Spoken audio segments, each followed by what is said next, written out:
ठीक है, जैसे अपन कल देख रहे थे कि जो 2 यहाँ पे शंट जनरेटर हैं,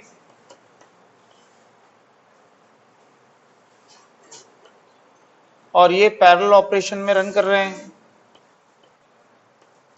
तो शंट जनरेटर का जो पैरेलल ऑपरेशन होता है वो कैसा होता है? स्टेबल पैरेलल ऑपरेशन, क्योंकि इसमें क्या होती है? ड्रॉपिंग वोल्टेज कैरेक्टरिस्टिक्स होती है ना। और यहाँ पे लोड होता है, और इस लोड को क्या करते हैं? दोनों यहाँ पे पावर सप्लाई करते हैं। तो यहाँ पे जो दोनों जनरेटर होंगे ये कैसे करना चाहिए? अपनी किलोवाट रेटिंग के अकॉर्डिंग लोड शेयर करना चाहिए। जिसकी रेटिंग हायर होगी वो लोड का ज्यादा पोर्शन शेयर करना चाहिए, और जिसकी रेटिंग कम होगी वो लोड का कम पोर्शन शेयर करना चाहिए। जैसे कि सपोज मान लीजिए यहाँ पे 120 किलोवाट का लोड है, ठीक है, और इस जनरेटर की रेटिंग है 100 किलोवाट और इसकी रेटिंग है 200 किलोवाट। तो टोटल लोड का 40 किलोवाट ये शेयर करना चाहिए, और टोटल लोड का 80 किलोवाट ये शेयर करना चाहिए, ठीक है। तो यहाँ पे देखेंगे कि इसकी रेटिंग डबल है, तो जितना ये लोड कैरी करेगा उसका डबल ये करना चाहिए। इसकी हाफ है तो इसका हाफ ये कैरी करना चाहिए। तो दोनों का सम किसके इक्वल होना चाहिए? लोड के इक्वल होना चाहिए। तो जनरेटर अपनी किलोवाट रेटिंग के क्या करना चाहिए? अकॉर्डिंग प्रॉपर लोड शेयर करना चाहिए, ठीक है। तो उसमें नोट करिएगा, उसमें लिखिएगा शंट जनरेटर में ड्रॉपिंग वोल्टेज कैरेक्टरिस्टिक्स होने के कारण इसका पैरेलल ऑपरेशन स्टेबल होता है। पैरेलल ऑपरेशन में दोनों जनरेटर अपने किलोवाट रेटिंग के प्रोपोर्शन में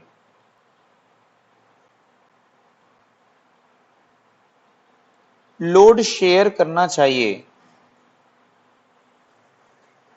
अब यदि यहां पे देखेंगे ये कैसे पॉसिबल होगा? तो यदि दोनों जनरेटर हैं, ये शो कर रहा है लोड को, ये शो कर रहा है यहाँ पे नो लोड को, और ये शो कर रहा है यहाँ पे फुल लोड को। तो यदि दोनों जनरेटर की नो लोड वोल्टेज क्या है? इक्वल है, ठीक है। इसकी नो लोड वोल्टेज और इसकी नो लोड वोल्टेज, दोनों की नो लोड वोल्टेज क्या है? इक्वल है। तो यहाँ पे ये लोड को इस प्रकार से शेयर करना चाहिए जिससे कि इसमें लोड करंट फ्लो होगी, इसमें लोड करंट फ्लो होगी। तो लोड करंट के कारण इसमें जितना वोल्टेज ड्रॉप होगा उसमें भी इतना ही वोल्टेज ड्रॉप होना चाहिए। बात समझ में आई? कि यहाँ पे यदि दोनों जनरेटर की नो लोड वोल्टेज, जैसे कि कोई लोड यहाँ पे कनेक्ट नहीं है, उस समय दोनों जनरेटर की वोल्टेज कितनी है? 400 वोल्ट है, ठीक है। तो दोनों की, इसकी भी नो लोड वोल्टेज 400 है, इसकी भी नो लोड वोल्टेज कितनी है? 400 है। तो जब यहाँ पे लोड को कनेक्ट कर देंगे, लोड करंट फ्लो होगी, तो इनमें लोड उस रेशियो में शेयर करना चाहिए जिससे कि जब यहाँ पे लोड करंट फ्लो होगी तो उस लोड करंट के कारण इसमें जो वोल्टेज ड्रॉप होगा वही वोल्टेज ड्रॉप इसमें भी होना चाहिए, ठीक है। हो सकता है इसका रेजिस्टेंस मान लो 0.1 हो, ठीक है, हो सकता है इसका रेजिस्टेंस 0.2 हो। बात समझ आ रही है? तो यहाँ पे लोड करंट के कारण इसमें जो वोल्टेज ड्रॉप होगा, इसमें जो वोल्टेज ड्रॉप होगा, लोड करंट के कारण इसमें भी क्या होना चाहिए? उतना ही वोल्टेज ड्रॉप होना चाहिए। बात समझ में आई? तो यहाँ पे बताता है कि दोनों जनरेटर में जो वोल्टेज ड्रॉप होगा वो कैसा होना चाहिए? इक्वल वोल्टेज ड्रॉप होना चाहिए लोड करंट के कारण। जैसे कि मान लीजिए जनरेटर नंबर 1 है और ये क्या है? जनरेटर नंबर 2 है। तो यहाँ पे देखेंगे कि ये जो है लोड को शो कर रहा है और ये किसको शो कर रहा है? ईएमएफ को। तो यहाँ पे जनरेटर 1 की ईएमएफ ये रहेगी, जनरेटर 2 की ईएमएफ ये रहेगी, दोनों की ईएमएफ कैसी रहेगी? सेम। बट यहाँ पे देखेंगे कि जनरेटर 1 की जो लोड करंट है, ठीक है, ये है IA1, और जनरेटर 2 की जो लोड करंट है ये क्या है? यहाँ पे IA2 है, ठीक है। तो यहाँ पे दोनों की वोल्टेज सेम होनी चाहिए। तो यहाँ पे जो जनरेटर 1 है ये क्या करेगा? कम करंट कैरी कर रहा है, और जनरेटर 2 जो है वो क्या कर रहा है? ज्यादा करंट कैरी कर रहा है, ठीक है। तो अल्टीमेट दोनों की में जो वोल्टेज ड्रॉप होता है वो वोल्टेज ड्रॉप सेम होगा। तो दोनों की टर्मिनल वोल्टेज कैसी रहेगी? वहां पे सेम रहेगी, कांस्टेंट रहेगी। बात समझ में आई सबको? ठीक है। दूसरा यहाँ पे देखेंगे, जिस जनरेटर की ड्रूपिंग कैरेक्टरिस्टिक्स ज्यादा होती है, जिस जनरेटर की ड्रूपिंग कैरेक्टरिस्टिक्स ज्यादा होती है, ठीक है, वो क्या करेगा, कम लोड करंट कैरी कर रहा है ना, जिसमें ड्रॉप क्या हो रहा है, ज्यादा हो रहा है।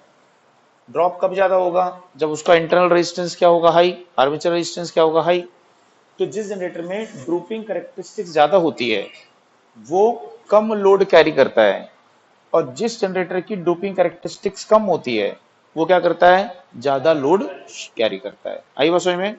तो इसको नोट करिएगा, इसमें लिखिए first, in parallel operation if both shunt generator having equal, the load will be share in such a ratio that the load current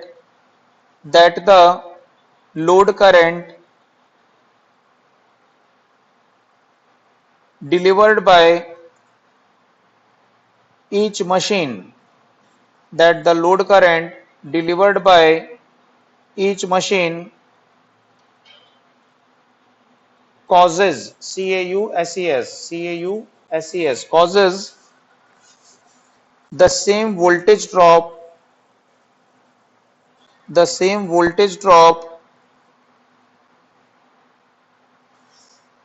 in the machine, the same voltage drop in the machine।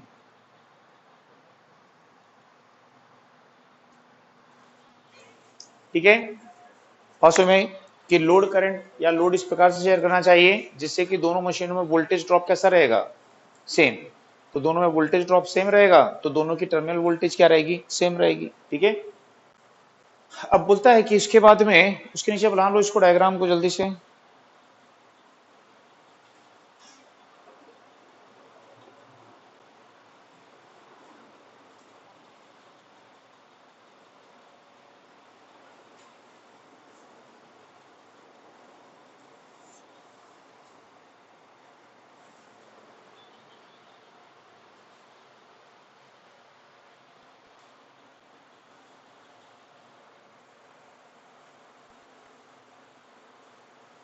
हो गया। अब उसके बाद में बोलता है कि यदि दोनों जनरेटर जो हैं इनकी नो लोड वोल्टेज कैसी है, अनइक्वल है। दोनों जनरेटर की हो सकता है नो लोड वोल्टेज क्या हो, दोनों की अनइक्वल हो। तो यदि दोनों की नो लोड वोल्टेज अनइक्वल होगी तो कैसा ग्राफ बनेगा, तो ये जनरेटर 1 है, ये इसकी नो लोड वोल्टेज है, ये जनरेटर 2 है, ये इसकी नो लोड वोल्टेज है। ठीक है, तो एक की नो लोड वोल्टेज और दूसरे की नो लोड वोल्टेज, दोनों की नो लोड वोल्टेज में क्या है, डिफरेंस है। तो दोनों जनरेटर की नो लोड वोल्टेज कैसी है, डिफरेंट है, अलग अलग है। तो बोलता है कि यहाँ पे दोनों जनरेटर इस प्रकार से लोड शेयर करना चाहिए कि इन दोनों में इतना सफिशिएंट वोल्टेज ड्रॉप हो जिससे कि उनकी टर्मिनल वोल्टेज कैसी रहनी चाहिए, सेम रहनी चाहिए। तो किसी भी कंडीशन में चाहे उनकी नो लोड वोल्टेज इक्वल हो या नो लोड वोल्टेज अनइक्वल हो, ठीक है, वो इतनी करंट, इतना लोड शेयर करना चाहिए जिससे कि उनकी टर्मिनल वोल्टेज ऑलवेज कैसी होनी चाहिए, इक्वल होनी चाहिए। बात समझ में? तो यदि आप देखेंगे कि इस प्रकार से, ठीक है, कि टर्मिनल वोल्टेज दोनों की क्या होनी चाहिए, सेम होनी चाहिए। तो एक जनरेटर इतनी करंट कैरी करेगा, ठीक है, और दूसरा जनरेटर इतनी करंट कैरी करेगा। बात समझ में आ रही है? तो एक जनरेटर ये करंट कैरी कर रहा है, दूसरा ये कैरी कर रहा है, तो दोनों में इतना पर्याप्त वोल्टेज ड्रॉप होना चाहिए जिससे कि उनकी टर्मिनल वोल्टेज क्या रहनी चाहिए, सेम रहनी चाहिए। ठीक है, तो उसमें सेकंड पॉइंट लिखिए, if both generator if both generator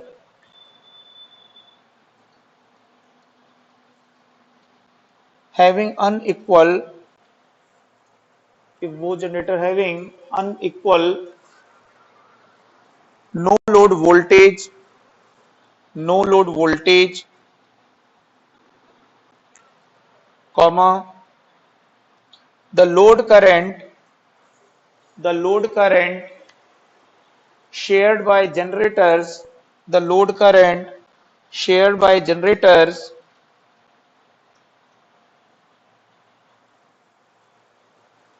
will causes causes sufficient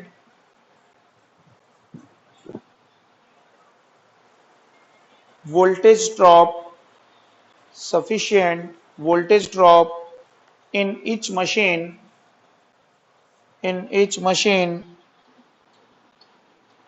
so that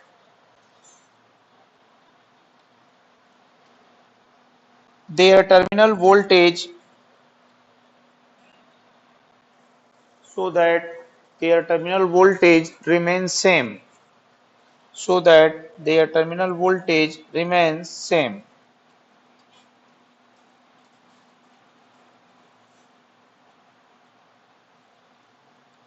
ठीक है, उसके बाद में नेक्स्ट पॉइंट लिखिए,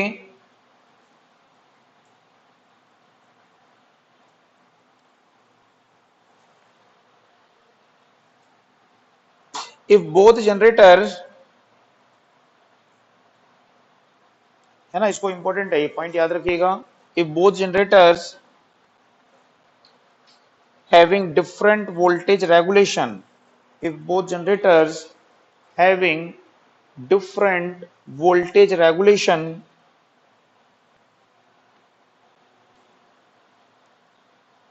the generator with higher voltage regulation, the generator with higher voltage regulation, that is अर्थात that is more drooping characteristics, that is more drooping characteristics will share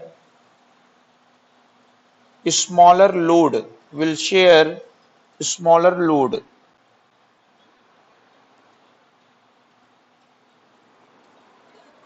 ठीक है, वास्तव में आई। तो यहां पे क्या बोला कि यदि दोनों जनरेटर का वोल्टेज रेगुलेशन कैसा है, अलग अलग है, यानी कि नो लोड और full load voltage, voltage regulation क्या होता है, नो लोड और फुल लोड वोल्टेज का डिफरेंस है, वोल्टेज रेगुलेशन है, जिसका वोल्टेज रेगुलेशन किसका ज्यादा होता है, ठीक है। तो यदि अपन पढ़े थे कि नो लोड और फुल लोड वोल्टेज इक्वल है, तो वोल्टेज रेगुलेशन क्या होता है, जीरो, आइडल वोल्टेज रेगुलेशन है। वोल्टेज रेगुलेशन ज्यादा है, इसका क्या मतलब है, उसमें ड्रॉपिंग हो रहा है, ठीक है।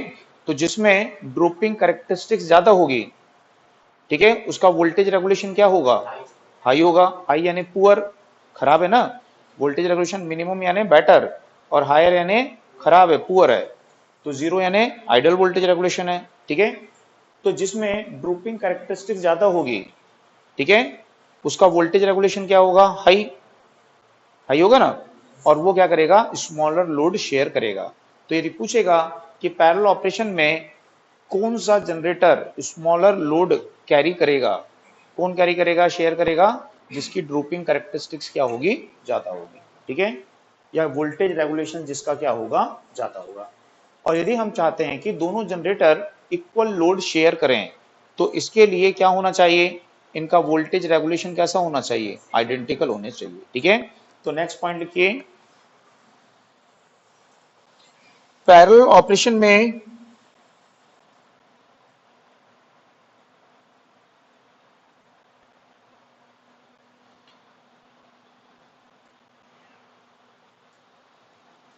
दोनों जनरेटर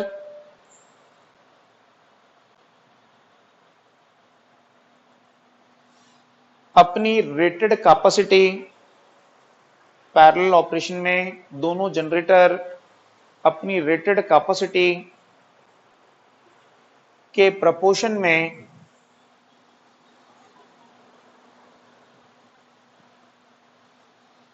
लोड शेयरिंग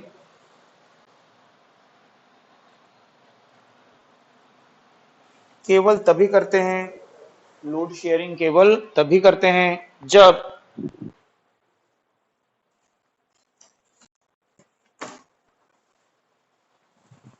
उनका वोल्टेज रेगुलेशन, जब उनका वोल्टेज रेगुलेशन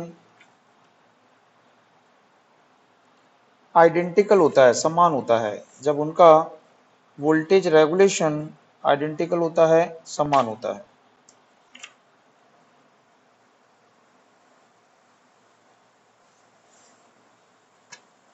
ठीक है,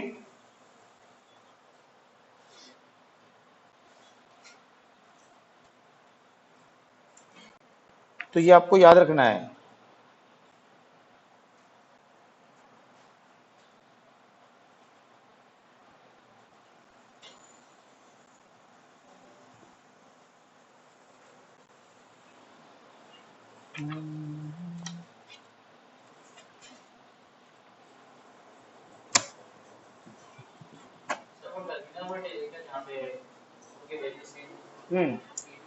ये नो लोड वोल्टेज को शो कर रहा है ना। ये लोड इंक्रीज होने से वोल्टेज क्या होगी, ड्रॉप।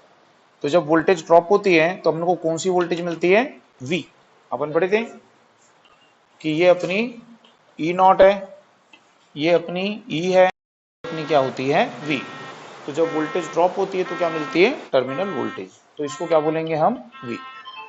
अपना डीसी सीरीज जनरेटर होता है। डीसी सीरीज कैसी कैरेक्टरिस्टिक्स होती है उसमें, राइजिंग वोल्टेज कैरेक्टरिस्टिक्स। ठीक है, तो उसका पैरेलल ऑपरेशन स्टेबल होगा क्या, नहीं होगा। तो उसके पैरेलल ऑपरेशन को स्टेबल कैसे करेंगे, तो उसके पैरेलल ऑपरेशन को स्टेबल करने के लिए किसका यूज करते हैं, इक्वलाइजर बार का। ठीक है, तो इक्वलाइजर या ऐसे लिख लेते हैं parallel operation, parallel operation of DC series generator.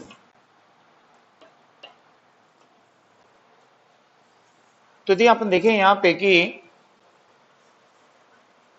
ये सीरीज फील्ड वाइंडिंग है, ये आर्मेचर है।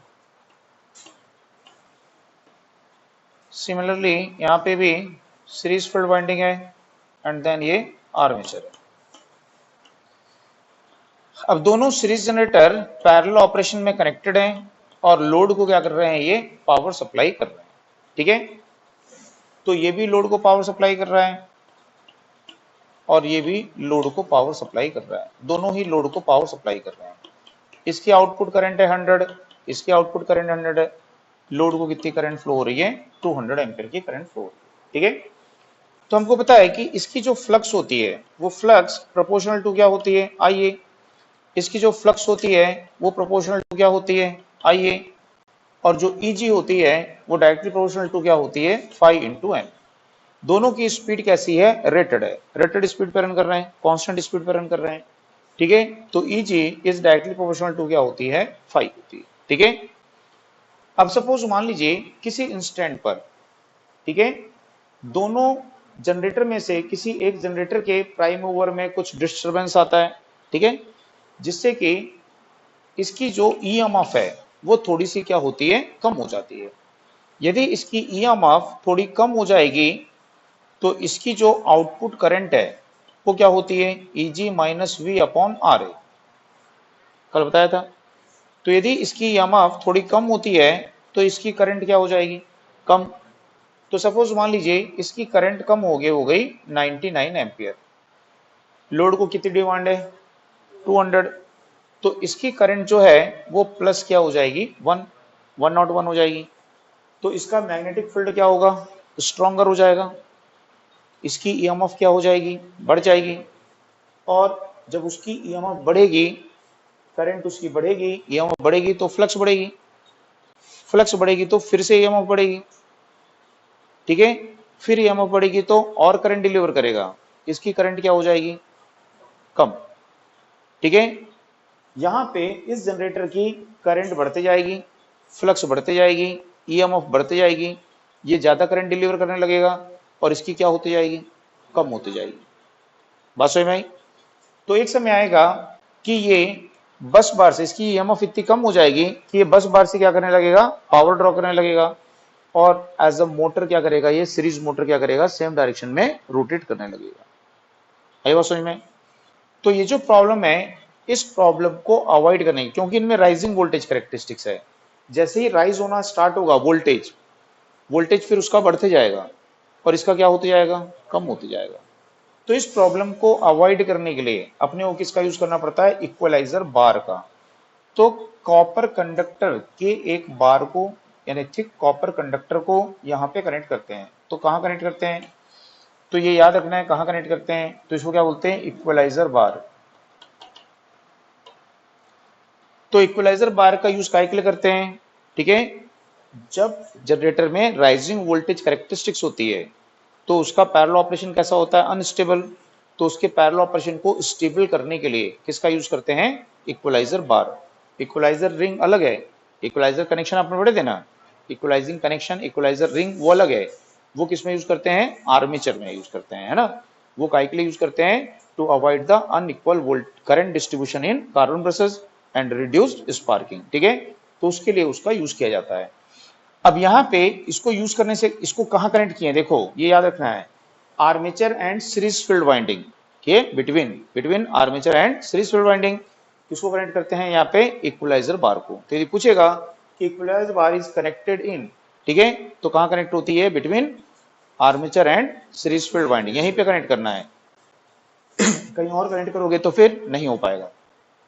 तो यहां कनेक्ट करेंगे तो क्या होगा, तो यहां कनेक्ट करने से क्या होता है कि यदि मान लीजिए किसी इंस्टेंट पर इसकी करंट क्या हो जाएगी, 99 एम्पियर हो जाएगी, ठीक है, और इसकी करंट क्या हो गई, 101 एम्पियर हो गई। तो यहां से 1 एम्पियर करंट फ्लो होगी, ठीक है। तो यहां से कितनी करंट आ जाएगी, 100। यहां से -1 हो जाएगा तो यहां भी कितनी आ जाएगी, 100। दोनों के फील्ड की करंट सेम, दोनों की फ्लक्स सेम, तो दोनों की ईएमएफ भी सेम रहेगी, ठीक है। तो पैरेलल ऑपरेशन क्या होगा, स्टेबल होगा। तो उसमें नोट करिए, उसको डायग्राम को स्क्रीनशॉट ले लो, बना लो जल्दी से, नहीं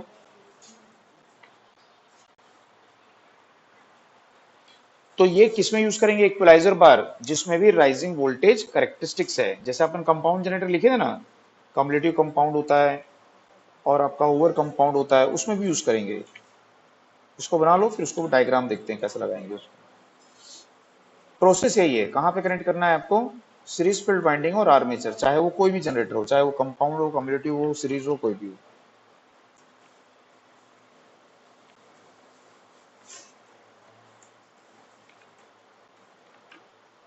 ओके, उसमें नोट करिए, DC series generator, DC series generator में राइजिंग वोल्टेज कैरेक्टरिस्टिक्स होती है। डीसी सीरीज जनरेटर में राइजिंग वोल्टेज कैरेक्टरिस्टिक्स होती है, इसलिए इसका पैरेलल ऑपरेशन स्टेबल नहीं होता है।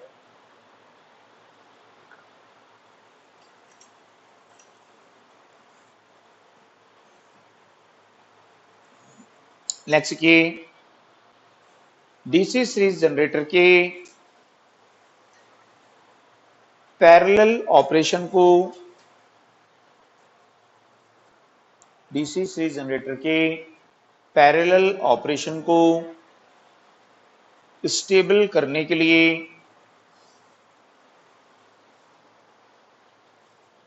इक्वलाइजर बार का यूज करते हैं। डीसी सीरीज जनरेटर के पैरेलल ऑपरेशन को स्टेबल करने के लिए इक्वलाइजर बार का यूज करते हैं।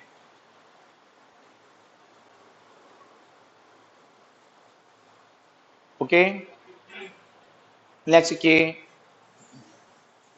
थिक कॉपर कंडक्टर को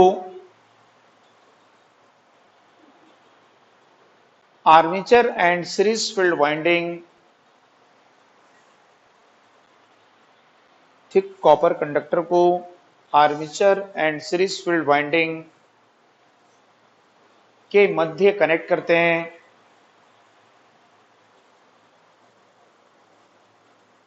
इसे इक्वलाइजर बार कहते हैं, इसे इक्वलाइजर बार कहते हैं।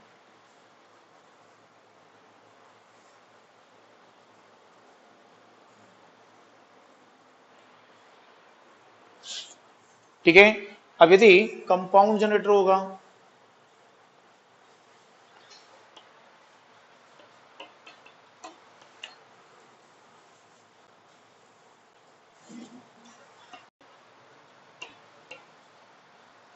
ठीक है, तो कंपाउंड जनरेटर में भी क्या करना पड़ेगा, इसी तरह से यूज करना पड़ेगा।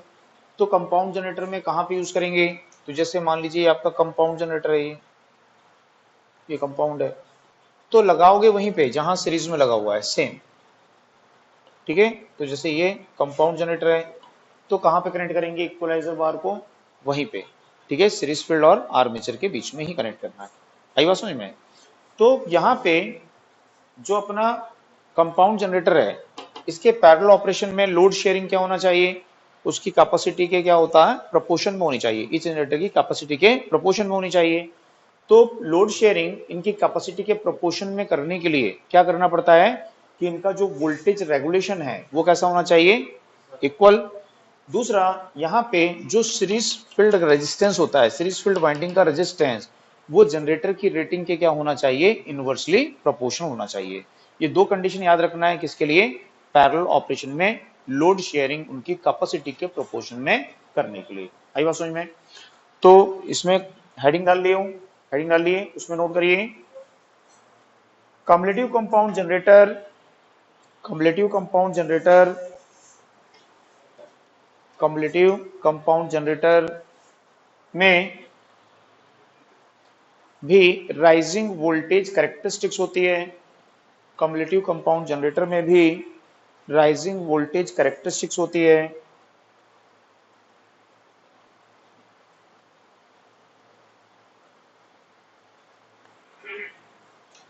अतः इसके पैरेलल ऑपरेशन को, अतः इसके पैरेलल ऑपरेशन को स्टेबल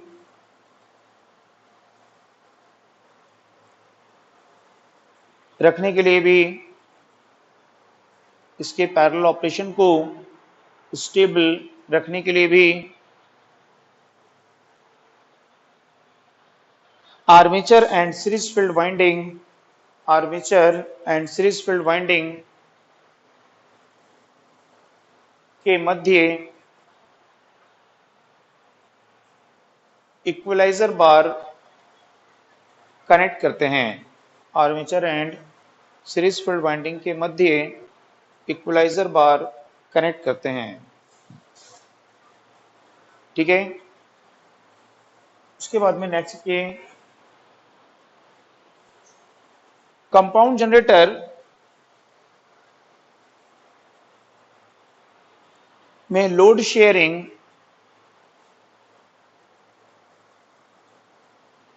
कंपाउंड जनरेटर में लोड शेयरिंग ईच जनरेटर की रेटेड कैपेसिटी, ईच जनरेटर की रेटेड कैपेसिटी के प्रोपोर्शन में करने के लिए, के प्रोपोर्शन में, के रेशियो में, अनुपात में करने के लिए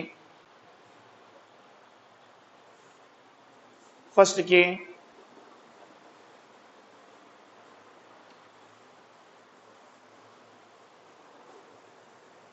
बोथ जनरेटर्स का वोल्टेज रेगुलेशन, बोथ जनरेटर्स का वोल्टेज रेगुलेशन सिमिलर होना चाहिए, समान होना चाहिए। जनरेटर की सीरीज फील्ड वाइंडिंग का रेजिस्टेंस